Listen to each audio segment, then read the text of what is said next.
નમસ્કાર, હું છું ગોપી ઘાંગર અને આપ જોઈ રહ્યા છો નિર્ભય ન્યૂઝ. બિલ્કિસ બાનો કેસની અંદર સુપ્રીમ કોર્ટે હવે પોતાનો જે ફેસલો છે તે સંભળાવી દીધો છે. જે આરોપીઓ છે તે લોકોને જેલમાં ફરીથી પાછા મોકલી દેવાનો ફેસલો સુપ્રીમ કોર્ટે આપ્યો છે અને બિલ્કિસ બાનુએ એક પોતાનું મીડિયા સ્ટેટમેન્ટ આપ્યું છે અને મીડિયા સ્ટેટમેન્ટમાં કહ્યું છે કે 1.5 વર્ષ પછી હું આજે પહેલી વાર હસી છું. બિલ્કિસ બાનુએ સુપ્રીમ કોર્ટના જજમેન્ટથી ખુશી વ્યક્ત કરી છે, પરંતુ એ લોકો જે લોકો 15મી ઓગસ્ટે ગોધરા સબ જેલમાંથી બહાર આવ્યા હતા, એ રાધેશ્યામ હોય કે પછી અન્ય કોઈ આરોપીઓ હોય, એ આરોપીઓ અત્યારે ક્યાં છે, કઈ જગ્યાએ છે અને એ લોકોને સુપ્રીમ કોર્ટે જે 10 દિવસનો ટાઈમ આપ્યો છે, 10 દિવસમાં એ લોકો હાજર થશે કે નહીં, એ પણ એક સવાલ છે. આપણી સાથે આ બધા મામલા ઉપર વાતચીત કરવા માટે અત્યારે જોડાઈ ગયા છે ગોધરાથી શાર્દુલ ગજ્જર, સિનિયર જર્નલિસ્ટ છે. ગોધરામાં તોફાનો 2002ના તોફાનોનું સૌથી પહેલું રિપોર્ટિંગ શાર્દુલ ગજ્જરે કર્યું હતું અને જે વિડીયોઝ તમે જોવો છો એ વિડીયો પણ શાર્દુલ ગજ્જરના છે. પછીના દરેક વસ્તુ શાર્દુલભાઈએ પોતે શૂટ કરી છે, દરેક જગ્યાએ પોતે હાજર રહ્યા છે. શાર્દુલભાઈને જ પૂછીએ, શાર્દુલભાઈ શું કહેશો, જે આરોપીઓ છે એ આરોપીઓ અત્યારે કઈ જગ્યાએ છે? કોપી જો વાત કરવામાં આવે 15 ઓગસ્ટે એ લોકોને છોડી મૂકવામાં આવ્યા હતા. એ જ દિવસે દેશના વડાપ્રધાને મહિલાઓની વાત કરી હતી તેમના લાલ કિલ્લાના પ્રવચન પરથી.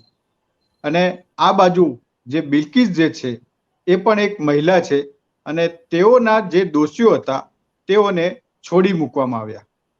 છોડી મૂકવામાં આવ્યા એ વિષય પર વાત કરીએ તો કોઈને ખબર જ નથી.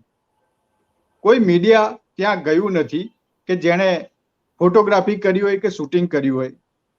એક ગોધરાના અરવિંદ સિસોદિયા કરીને જે છે, એ જે ભારત વિકાસ પરિષદ ચલાવે છે, તેઓએ વીએચપીની ઓફિસ પર આ લોકોને લઈ ગયા.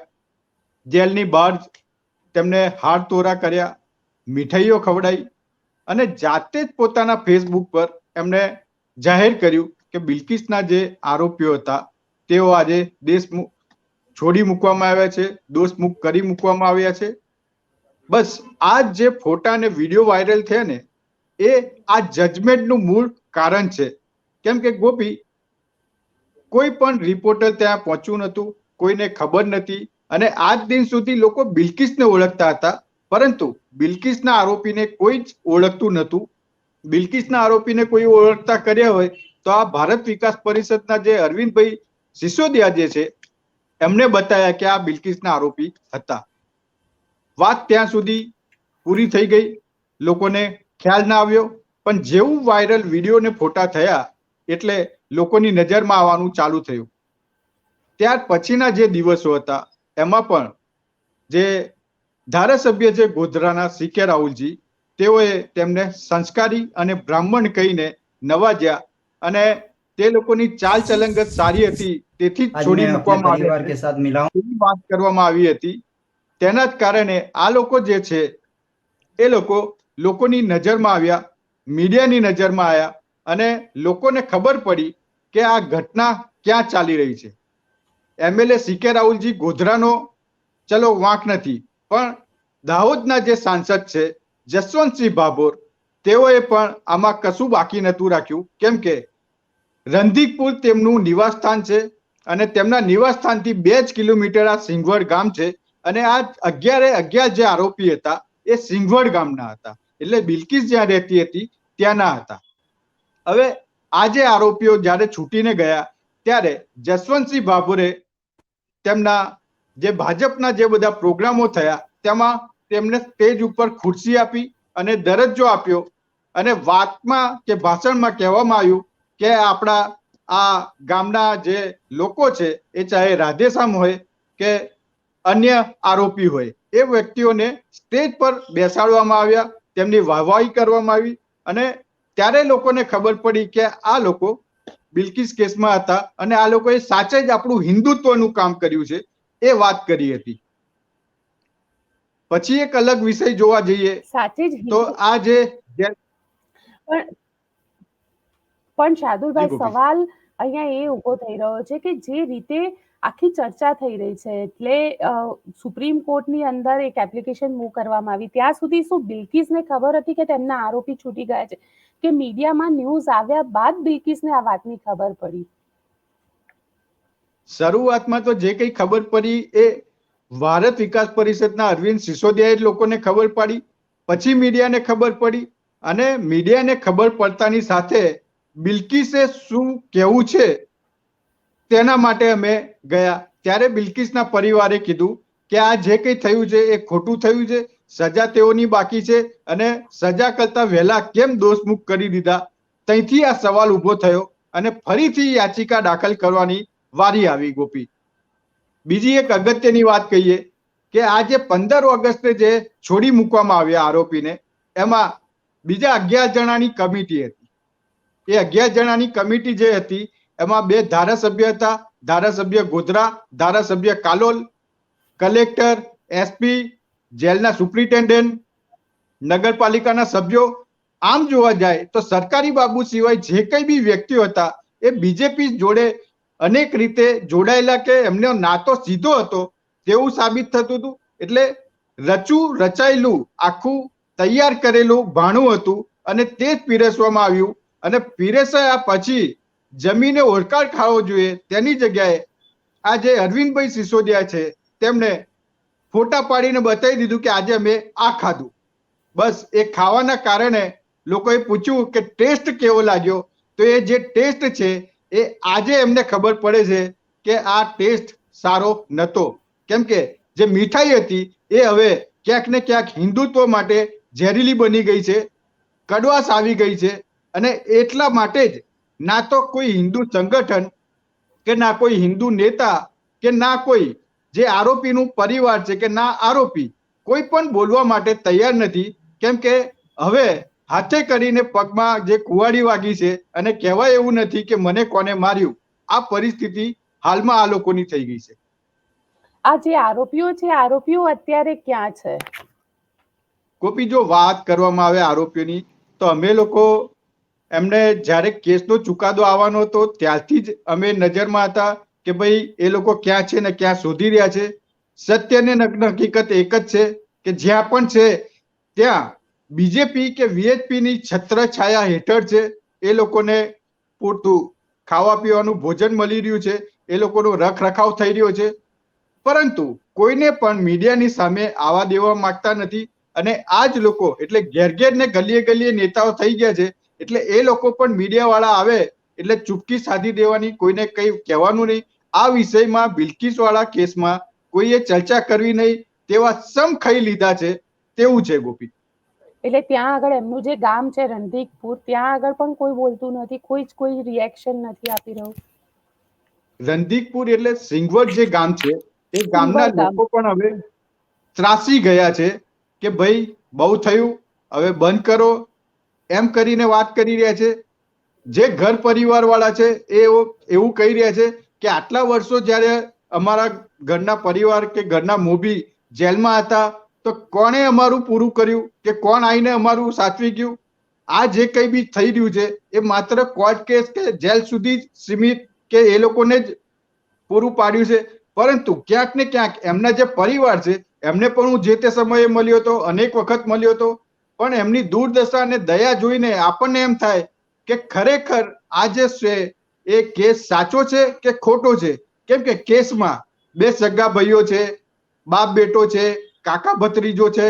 એટલે એક વખત તો એવું એસ્ટાબ્લિશિંગ થઈ ગયું કે એવું થઈ ગયું કે ભાઈ આ લોકોને ખોટી રીતે પૂરવામાં આવ્યા હતા. પરંતુ પણ સુપ્રીમ કોર્ટનું જજમેન્ટ આવ્યું છે શાર્દુલભાઈ, એટલે ખોટી રીતે તો કદાચ એ વખતના જે એવિડન્સ હતા એ આપણે ન કહી શકીએ, કેમ કે ના, હું હજી મારી વાત ચાલુ જ હતી કે જે તે સમયે એવું એસ્ટાબ્લિશિંગ કરવામાં આવ્યું કે આ વાત તદ્દન ખોટી છે. એટલે મૂળ જે વાત હતી, જે લોકોની ચર્ચા છે, જે કાગળિયાઓની વાત છે, એ વિરોધાભાસ થતી હતી અને લોકોએ જે પ્રચાર પ્રસાર કરવાનો ચાલુ કર્યો એ એવું વિચાર્યું કે ભાઈ બળાત્કારમાં બાપ બેટો ના હોય, કાકો ભત્રીજો ના હોય, 2 ભાઈઓ ના હોય, એમ કરીને જે લોકોના માઇન્ડ વોશ કરવાની કામગીરી કરી, એક હિન્દુત્વના બેઝ પર કામગીરી કરવાની વાત કરી, એ ક્યાંક ને ક્યાંક આ જે કેસ થયો કે જે 15 ઓગસ્ટે જે લોકો આરોપીઓને છોડી મૂક્યા ત્યારબાદ આ કેસ જે છે એ બિલ્કિસ આટલા વર્ષો જેને સહ્યું છે ને ગોપી, જેને સહન કરે એને જ ખબર પડે છે. આ 23 વર્ષની વેદના જે છે એ ના કહી શકાય ના રહી શકાય. આ તો સારું છે, પરિવાર છે, NGO છે, એ બધાની મદદના કારણે ક્યાંક ને ક્યાંક બિલ્કિસની નૈયા પાર થઈ ગઈ. અને સાચે જ જે ન્યાયપાલિકાની જે મૂર્તિ હોય છે એની પર જે કાળો પટ્ટો બાંધેલો હોય છે, પરંતુ આજે એવું ખ્યાલ આવી ગયો કે સચની હંમેશા જીત થતી હોય છે. તેના જ કારણે ગુજરાતમાં ચાલતો કેસ મારા સુધી પહોંચ્યો અને મારા સરકારે કહેવું પડ્યું કે ભાઈ આ સત્તા અને આ જે કેસ છે એ અમારો છે. ગુજરાત સરકારને આમાં ક્યાંય લાગે વળગતું નથી. અને ગુજરાત સરકારે તો પ્રેમ ભાવથી આ લોકોને છોડી મૂક્યા હતા, પરંતુ સરકાર અને કોર્ટના આદેશ બાદ હવે 12 દિવસ પછી તેઓને ફરીથી સરેન્ડર કરવાની વારી આવી છે. અને આજે નહીં ને કાલે હવે 10 દિવસ બાકી રહ્યા છે. એ 10 દિવસમાં જોવાનું રહ્યું છે કે આ લોકો શરણાગતિ સ્વીકારે છે કે પછી પોલીસને એ લોકોને શોધવા જવી પડે તે પરિસ્થિતિ આવશે. શાર્દુલભાઈ, જે દિવસથી એ લોકો બહાર છૂટ્યા છે અને જે દિવસથી, કારણ કે મંચ ઉપર આવ્યા અલગ અલગ નેતાઓ સાથે, ભારતીય જનતા પાર્ટીના નેતાઓ સાથે, અને સતત ચર્ચામાં રહ્યા, ત્યારબાદ એવું દેખાતું હતું કે એ લોકો પોતાના ઘરેથી ગાયબ હતા અને એ લોકો ક્યાંય લોકોને મળી નહોતા રહ્યા, ત્યાં આજુબાજુના લોકો પણ મળી નહોતા રહ્યા. એટલે અત્યારે ક્યાં છે? અત્યારે કોઈ એમનું લોકેશન કે કંઈ મળી શકે? કોપી, જે તે સમયે જ્યારે યાચિકા ફરીથી દાખલ થઈ ત્યારે અમે સિંગવડ ગામમાં ગયા હતા.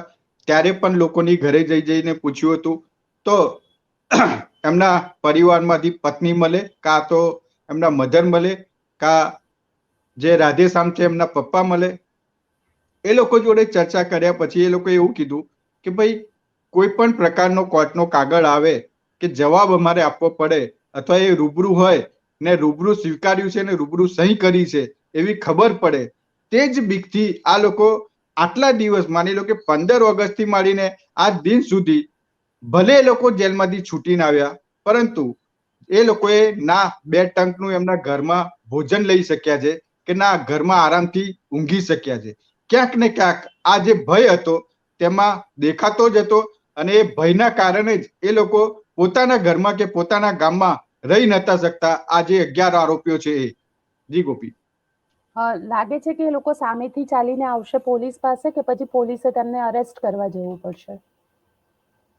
મારી દ્રષ્ટિએ તો જે ન્યાયપાલિકા છે એને શિરોમાન્ય રાખી અને શરણાગતિ સ્વીકારી લેવી પડે, કેમ કે ન્યાયપાલિકા સર્વોચ્ચ છે. એનાથી વિશેષ કોઈ પાર્ટી નથી, કોઈ ધર્મ નથી. ક્યાંક ને ક્યાંક બિલ્કિસના કેસમાં જે ન્યાયપાલિકાનો રોલ છે એને શિરોમાન્ય કરીને આ લોકોએ આવનારા 10 દિવસની અંદર ફરીથી ગોધરા સબ જેલમાં હાજર થઈ જવું જોઈએ, એવું મારું માનવું છે. જી ગોપી. પણ શાર્દુલભાઈ, તમે ગઈકાલે ત્યાં ગયા હતા, ત્યાં આગળ શું માહોલ હતો? એમના ઘર ઉપર, આરોપીઓના ઘર પાસે શું માહોલ હતો? જો સિંગવડ ગામની જો વાત કરવામાં આવે ગોપી, તો ત્યાં એક જાતનો સન્નાટો પ્રસરી ગયો હતો. કहीं ખુશી કहीं ગમનો માહોલ હતો. આ જે 11 આરોપી હતા એ લોકોના કારણે સમગ્ર ગામ જે છે એ એક દહેશતની એમાં આવી ગયું છે કે ફરીથી હવે શું થશે. તેના જ કારણે પોલીસ છાવણીમાં ફેરવી દેવામાં આવ્યું હતું. અને વાત કરીએ બિલ્કિસના ઘરની, બિલ્કિસનું ઘર રંધીકપુરમાં બી છે, દેવગઢ બારિયામાં પણ છે, ગોધરામાં પણ છે. અમે પહોંચ્યા હતા દેવગઢ બારિયા, જ્યાં તેનું નિવાસ સ્થાન છે. 45 અને 46 નંબરનું તેનું ઘર છે ગોપી. અને એ ઘર આગળ એક ખુશીનો માહોલ હતો કે જ્યાં આજુબાજુના કે તેના જે સગા હતા એ લોકો ફટાકડા ફોડીને આને જશ્નની જેમ મનાવતા હતા. જી ગોપી. અને ત્યાંના લોકોનું શું કહેવું હતું? આજુબાજુ વાળાનું શું કહેવું હતું, જે લોકો આમાં ચશ્મદીદ હતા? ચશ્મદીદનું કહેવું એમ છે કે ક્યાંક ને ક્યાંક અમને આજે ઇન્સાફ મળ્યો છે, ન્યાય મળ્યો છે. અને ન્યાયપાલિકાએ જે અમારી જે પુરાવા હતા તેની પર વિશ્વાસ મૂકીને ફરીથી આ લોકોને અંદર જેલ ભેગા કર્યા છે. એટલે અમે આ કેસથી ખુશ છે. ઇવન બિલ્કિસની જો વાત કરીએ તો બિલ્કિસ પણ આ જે કેસ, માની લો કે ફરીથી જે કેસ શરૂઆત થયો છેલ્લા 1 વર્ષમાં, બિલ્કિસનો જે વજન હતું તે હલકું થઈ ગયું છે ને તે જાતે જ કહે છે કે હવે હું ચેનની ઊંઘ લઈ શકીશ, કેમ કે મને હવે ન્યાયપાલિકા પર વિશ્વાસ હતો અને ન્યાયપાલિકાએ મને જીત અપાવી છે, તેથી મને હવે આરામની ઊંઘ આવશે, તેમાં બે મત નથી, તેવું બિલ્કિસનું માનવું હતું. બિલ્કિસની સાથે સાથે તેના હસબન્ડ છે જે યાકુબ, તેણે પણ લોકોનો અભિવાદન એટલે શુક્રિયા અદા કર્યું હતું કે આખા કેસમાં અમને જેટલા લોકોએ એનજીઓએ મદદ કરી હોય, કોઈને આર્થિક રીતે મદદ કરી હોય કે કોઈકને અમને જે સંભાળ્યા છે એ સંભાળ રાખવા માટે જે મદદ કરેલી છે તેઓ સૌનો આભાર માનેલો અને કેસમાં જે વકીલો હતા તેઓનો આભાર માન્યો હતો, તેમજ જે લોકો એમને લાવા લઈ જવામાં ડ્રાઈવર માટેની વાત કરી હતી એવા ડ્રાઈવરોનો પણ આભાર માન્યો હતો. એટલે નાનામાં નાનો જે માણસે બિલ્કિસ કેસમાં જે મદદ કરી હતી સૌનું તેઓએ અભિવાદન કર્યું હતું અને આભાર માન્યો હતો. ગોપી, બિલકુલ શાર્દુભાઈ, આપ અમારી સાથે જોડાયા તેના માટે આપનો ખૂબ ખૂબ આભાર. તો આ હતા શાર્દુલ ગજ્જર ગોધરાથી, જે સતત બિલ્કિસ કેસનું રિપોર્ટિંગ કરતા આવ્યા છે અને હવે જોવાનું પણ દિલચસ્પ રહેશે. 10 દિવસનો સમય બાકી છે. 10 દિવસની અંદર જે આરોપી છે તે આરોપી સામેથી સબ જેલમાં જાય છે કે નથી જતા, અથવા તો પોલીસ તેમને કઈ રીતે પકડે છે તે પણ જોવાનું દિલચસ્પ રહેશે. પરંતુ અત્યારે તેઓ ક્યાં છે તે આખા ગામમાં કદાચ તેમના પરિવારને ખબર હશે, પરંતુ અન્ય કોઈને કોઈ જ માહિતી નથી. મીડિયાની સામે એમના પરિવારવાળાએ પણ કોઈ પણ પ્રકારનું સ્ટેટમેન્ટ નથી આપ્યું. આપને અમારો રિપોર્ટ કેવો લાગ્યો કોમેન્ટ બોક્સમાં ચોક્કસથી જણાવજો ને અમારી ચેનલ નિર્ભય ન્યૂઝને લાઇક, શેર અને સબસ્ક્રાઇબ કરવાનું ભૂલશો નહીં. આભાર.